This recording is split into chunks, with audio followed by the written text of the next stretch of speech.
Halo,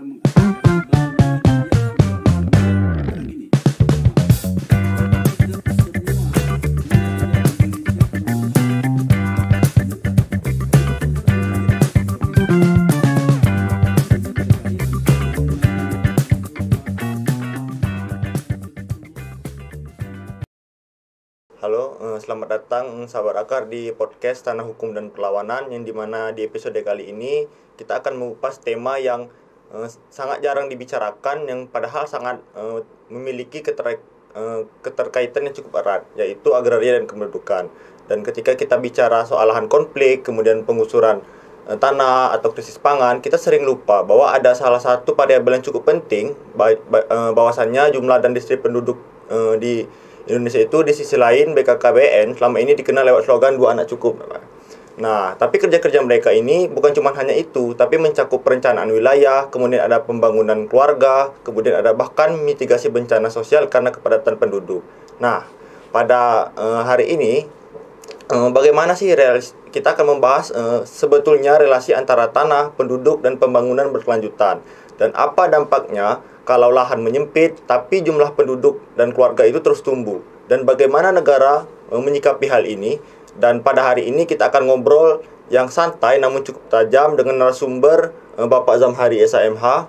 Selamat datang Bapak. Dari Kepala Perwakilan BKKBN Provinsi Bengkulu, yang pastinya sudah sangat lama berkecimpung dalam isu agraria dan kependudukan. Baik, langsung saja kita mulai ke pertanyaan Bapak. Kalau kita lihat bagaimana relasi atau hubungan antara isu agraria dan kependudukan di Indonesia ini, bisa diceritakan sedikit Bapak bagaimana Bapak melihat keterkaitan antara isu tersebut, antara agraria dan kependudukan di Indonesia? Begini, kita tahu bahwa berdirinya negara itu ada dasarnya. Dasarnya secara ini kita tahu ada 2 dasar utama, yaitu dasar konstitusi dan dasar deklarasi. Di dasar konstitusi itu sebagai syarat berdiri negara. Syarat pertamanya adanya penduduk yang tetap, ya kan? Kemudian adanya wilayah yang jelas. Mungkin hari ini bicara wilayah itulah adalah agraria yang seperti kita kenal dalam pengertian hari ini. Kemudian pemerintahan yang berdaulat, itu syarat berdiri negara. Kemudian ada syarat tambahan, yaitu adalah syarat deklaratif, yaitu syarat pengakuan dari negara lain, baik dalam bentuk pengakuan pengakuan negara lain, baik de jure maupun de facto. Itu yang terjadi. Nah, itu harus sebagai warga negara hari ini, tentunya kita harus tahu terhadap syarat berdiri negara ini. Kemudian di dalam konstitusi kita juga, hal ini kan sudah diatur kemudian melalui Undang-Undang Dasar kita, terutama dalam pasal 33, ini dirangkum menjadi satu kesatuan yang berbunyi seperti kita tahu bersama, bumi, air, dan kekayaan alam terkandung di dalamnya. Kita ini kan komakan situ dulu, dan sebesar-besarnya dimanfaatkan bumi, air, dan kekayaan alam terkandung di dalamnya dikuasai oleh negara, ya kan? Kemudian dan dimanfaatkan sebesar untuk kemauan rakyat. Jadi 3 komponen tersebut ini sudah jelas kita lihat bahwa bumi, air, dan kekayaan alam terkandung di dalamnya itu merupakan kita akan berbicara tentang wilayah, ya kan? Kemudian dikuasai oleh negara, ini pemerintahan yang berdaulat, itu sebagai simbol kita. Kemudian penduduk sendiri itu dituangkan dalam hal tersebut dan sebesar-besarnya digunakan untuk kemauan rakyat. Nah, jadi hal komponen ini sudah jelas di Republik ini sudah kita tahu bersama. Dan seperti kita ketahui semua bahwa Undang-Undang Pokok Agraria kita sendiri itu adalah pasal 33 tersebut, ya kan? Kemudian ini saya berbicara juga masalah BKKBN, mungkin saya lanjut gitu. Tahun 2009 itu lahir Undang-Undang Nomor 52 Tahun 2009, ya kan, tentang perkembangan kependudukan dan pembangunan keluarga. Itu dasarnya bagaimana urusan kependudukan ini diurus oleh negara.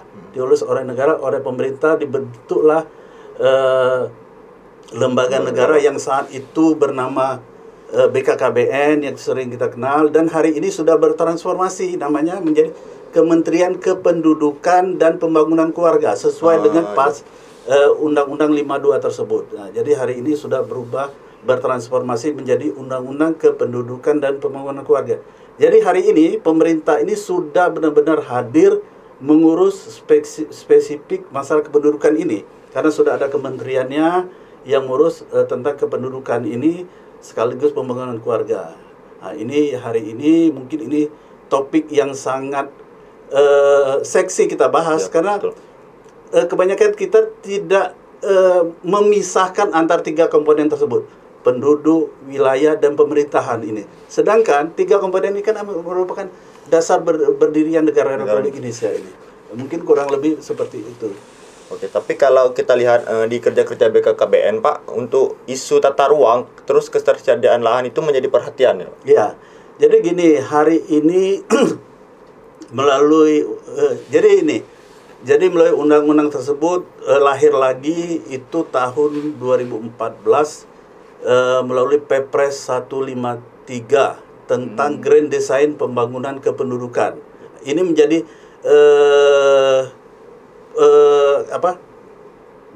pondasi besar bagaimana kependudukan Indonesia ini dilakukan. Dalam Grand Design Pembangunan ini lebih dikenal dengan GDPK, Grand Design Pembangunan Grand Design Pembangunan Kependudukan ini disingkat GDPK, yang lebih dikenal dengan GDPK 5 pilar. Kenapa 5 pilar? Di sini 5 pilar itu terdiri dari pertama pengendalian kuantitas penduduk, kemudian kedua peningkatan kualitas penduduk, ketiga yaitu pembangunan keluarga, keempat yaitu penataan persebaran dan pengarahan mobilitas penduduk. Ini ada kaitannya dengan wilayah tadi. Kemudian yang kelima ada yang namanya penataan data dan informasi penduduk. Jadi kementerian ini satu-satunya kementerian yang mengurus bidang kependudukan. Mungkin ada yang bertanya, kan di Kemendagri ada yang ngurus namanya administrasi kependudukan. Itu sub bidang kependudukan yang mereka urus. Cuma kependudukan itu diurus oleh kementerian ini yang dulu namanya BKKBN. Mungkin kurang lebih begitu yang perlu kita tahu hari ini tentang perkembangan kependudukan di Indonesia. Tapi kalau kita lihat di Indonesia itu kan makin lama makin tahun itu kan pasti kependudukan itu kan lebih banyak ya, Pak. Ya. Kalau kita lihat di beberapa daerah itu ada beberapa masyarakat itu yang bisa dibilang tidak memiliki ruang lingkup mereka untuk hidup, Pak. Nah, tapi kalau jika dilihat pertumbuhan penduduk yang tidak diimbangi dengan ketersediaan lahan itu yang cukup produktif, itu apa dampaknya bagi ketahanan negara kita, Pak? Jadi gini, negara itu kan wajib mengurus setiap elemen kepentingan warga negaranya, penduduknya itu. Maka di sana di dalam pilar keempat itu ada namanya penataan persebaran dan pengarahan mobilitas penduduk. Jadi dari sini pemerintah melihat bila sesuatu daerah itu daerah yang luas, sedangkan penduduknya tidak ada atau penduduk yang sangat kecil, maka negara sedang berpikir bagaimana di daerah tersebut apakah arah pembangunan baru yang dibuat di sana atau ada mobilitas penduduk dari suatu daerah lain ke tempat yang kosong itu. Kalau dulu namanya transmigrasi kurang lebih kan. Ini merupakan bagaimana kita ini negara ini mengatur bagaimana persebaran penduduk, tata ruang tadi, agraria tadi dalam menunjang kesejahteraan. Itu yang dilakukan oleh pemerintah. Kalau jika dilihat tekanan penduduk itu terhadap ruang itu kan pastinya, Pak, bisa memperparah konflik agraria itu sendiri ya. Kalau kita lihat di daerah-daerah seperti Jawa itu kan. Nah, jadi kalau kita lihat tekanan penduduk itu bagaimana sih, Pak, untuk memperparah ruang atau memperparah lah bisa kita bilang konflik agraria itu sendiri, Pak? Sebenarnya gini, kita ini kan semuanya baik pemerintah, penduduk, ini kan termasuk kita berbicara tata ruang tadi, agraria. Ini kan merupakan satu kesatuan, ya kan?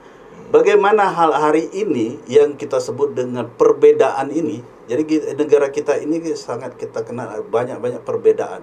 Nah, perbedaan ini jangan dijadikan suatu alat pemecah. bagaimana di dalam Pancasila kita kenal dengan Bhinneka Tunggal Ika itu, bagaimana hari ini pemerintah ini mengaplikasi Bhinneka Tunggal Ika ini menjadi satu kekuatan Indonesia ini, ya kan, Indonesia ini. Jadi sejak tahun 1945 ini pondasi ini seharusnya kita hari ini bisa tahu bersama bagaimana memang kita ini lahir dari perbedaan-perbedaan itu kan. Ada yang awalnya memang penduduknya banyak, kemudian ruangnya sempit. Bagaimana hari ini kita berpikir bersama-sama, baik pemerintah maupun masyarakat maupun dunia usaha termasuk NGO sendiri. Kita berpikir ini harus bersama-sama, kita duduk bersama dalam bagaimana mengurus ini. Kemudian hari ini juga kami dari Kementerian Kependudukan Pembangunan Keluarga ini sedang mengadvokasi pemerintah daerah baik Pak Gubernur dan jajarannya, Pak Bupati, Wali Kota itu untuk menguraikan 5 pilar tadi Grand Design Pembangunan Keluarga itu menjadi diaplikasikan menjadi suatu perencanaan pembangunan menyeluruh baik secara nasional maupun daerah menjadi satu sinkron kebijakan pembangunan yang lebih dikenal dengan peta jalan pembangunan kependudukan. Jadi kita hari ini sangat dekat dengan istilah Indonesia Emas kan? Yep. Cuma pertanyaan kita, apa sebenarnya yang harus kita lakukan untuk mewujudkan Indonesia Emas ini?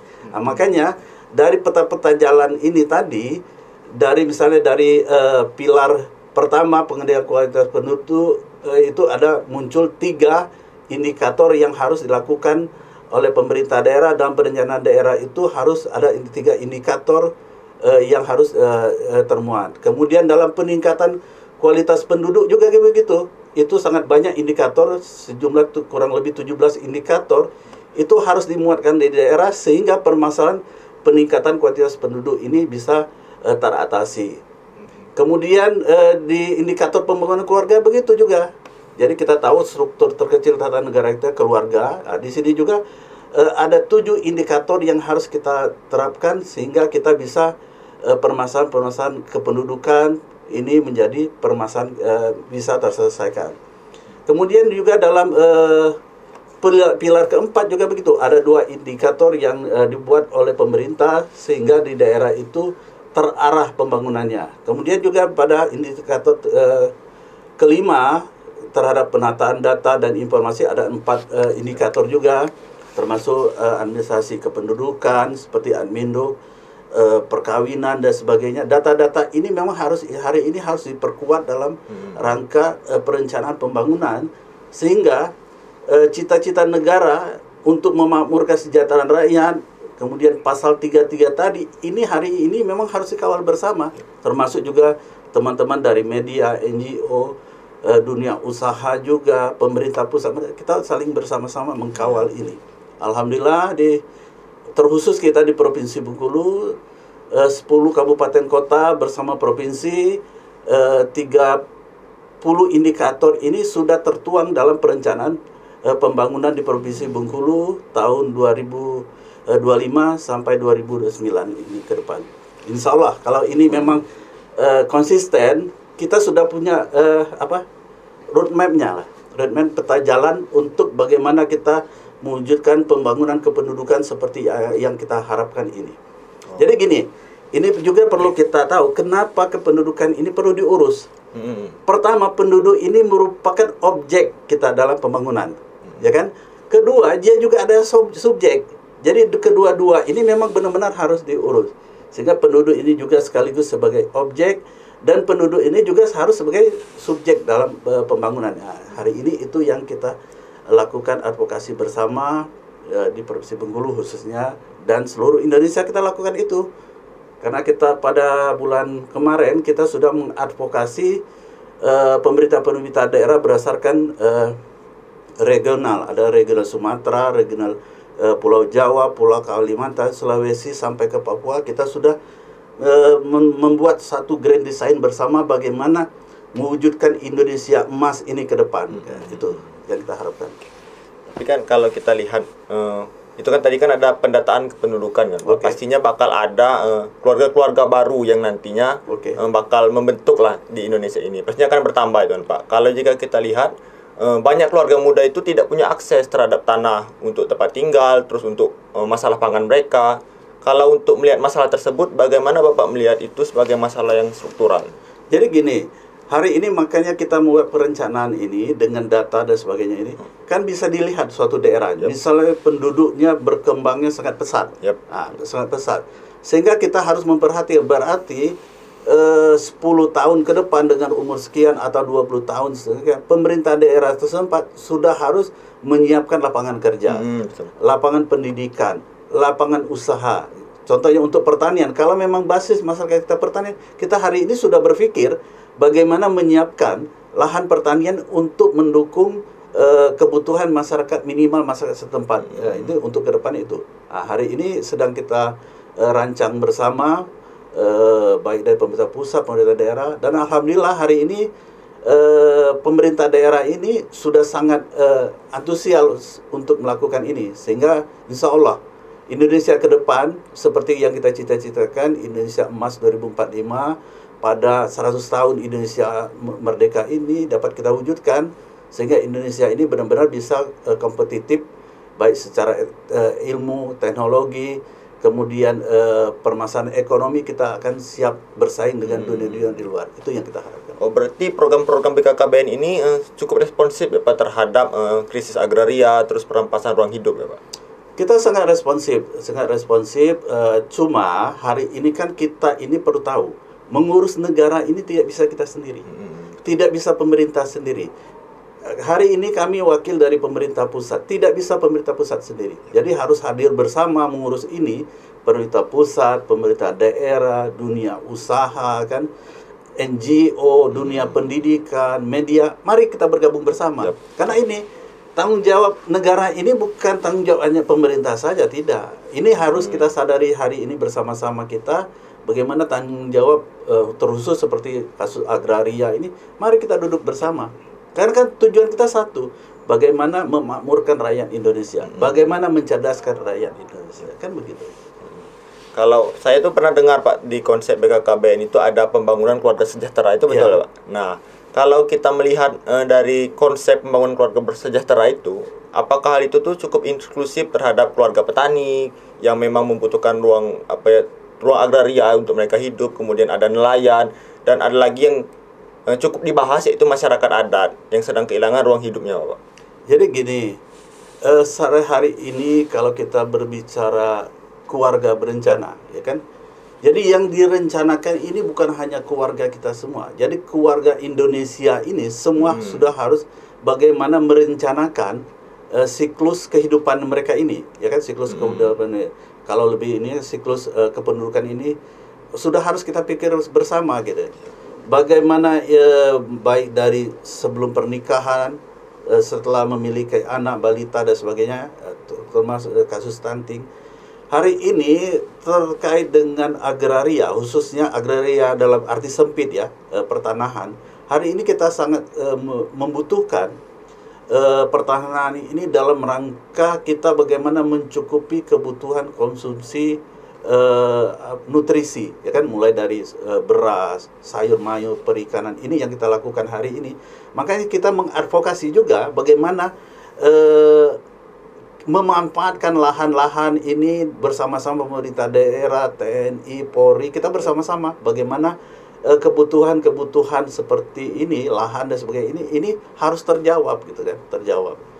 Hari ini kan kita tidak berbicara tanah ini untuk kekayaan, kan begitu. Dalam konsep agraria kita bagaimana tanah ini untuk kemakmuran. Ini yang sedang kita wujudkan bersama. Kalau untuk terkait dengan langkah-langkah intervensi kebijakan yang perlu dilakukan supaya agar ada integritas antara perencanaan kependudukan dan reforma agraria itu apa? Salah satu hari ini makanya kita ada namanya melalui pemerintah daerah. Pemerintah daerah ini kita mengadvokasi bagaimana dia sudah bisa melihat. Karena gini, tidak semua wilayah Indonesia penduduknya padat, ya kan? Penduduk padat. Itu kan harus dipikir oleh seperti Kalimantan dan sebagainya dengan kekayaan perkebunannya yang begitu luas, lahan tambangnya begitu luas, termasuk di daerah kita juga kan gitu. Ini kan harus dipikir bagaimana ini kita berpikir lahan-lahan ini juga bisa mendukung juga kepentingan masyarakat tersebut gitu. Itu yang sedang kita ini kan.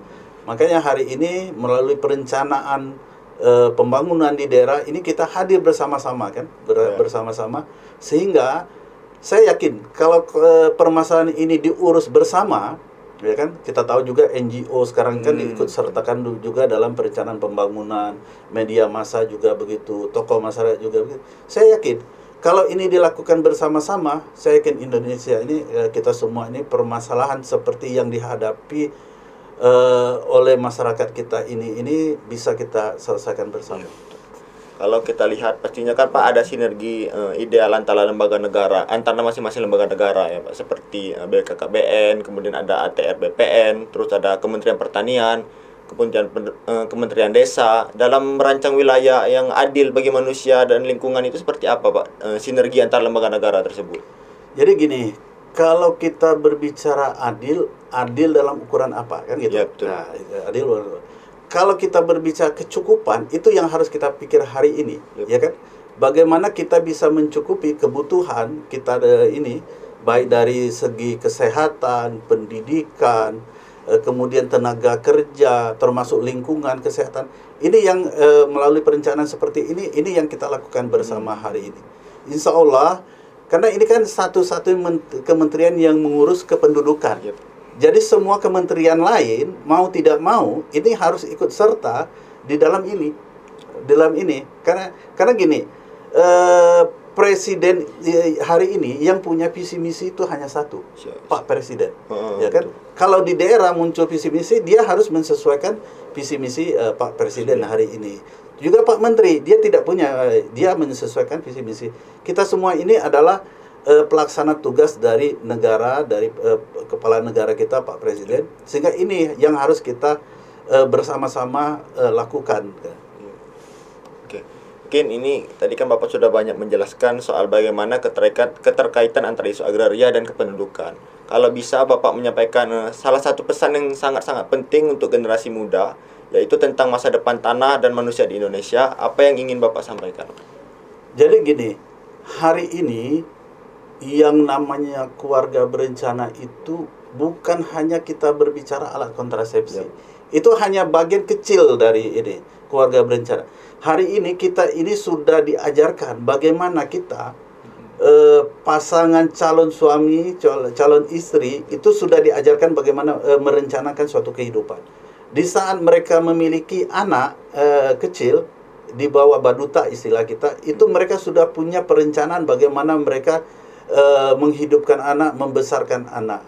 Kemudian setelah remaja juga gitu, bagaimana mereka memilih sekolah sehingga ke depan kita ini bisa kompetitif, dan juga setelah mereka lansia juga begitu, kita juga sedang mengurus itu, bagaimana lansia-lansia Indonesia ini bukan suatu permasalahan, malah menjadi aset kekuatan negara kita ini.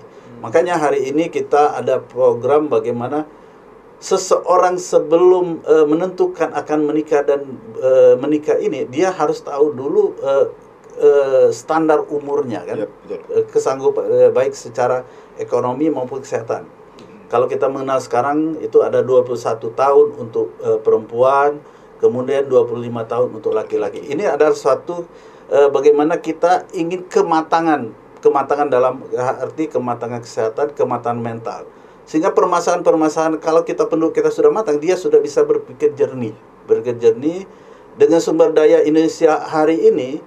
Ya, kita bisa dimanapun bisa hidup, bisa berkarya, dan dalam posisi apapun kita bisa berkarya dari tingkat tinggi. Hari ini kita tidak jarang melihat anak-anak petani itu bisa menjadi menteri, kan gitu. Anak-anak petani bisa menjadi dokter. Hari ini kan sudah terbuka, tinggal hari ini bagaimana kita bersama-sama memikirkan, merencanakan hidup ini gitu kan. Dan hari ini juga pemerintah juga tidak tinggal diam, kan banyak kebijakan-kebijakan yang dilakukan, seperti dalam pendidikan ada beasiswa dan sebagainya. Saya kira masalah permasalahan agraria ini bukan suatu yang menjadi perdebatan ke depannya. Kalau ini bisa kita pikir bersama-sama kan gitu. Kan kita hari ini tahu kita ini tidak ada dilahirkan ini dengan status pemilik tanah. Contoh gini, kita lahir hari ini hanya itu yang kita lahirkan, ya kan? Hari ini ya mudah-mudahan dengan hari ini masalah agraria ini akan menjadi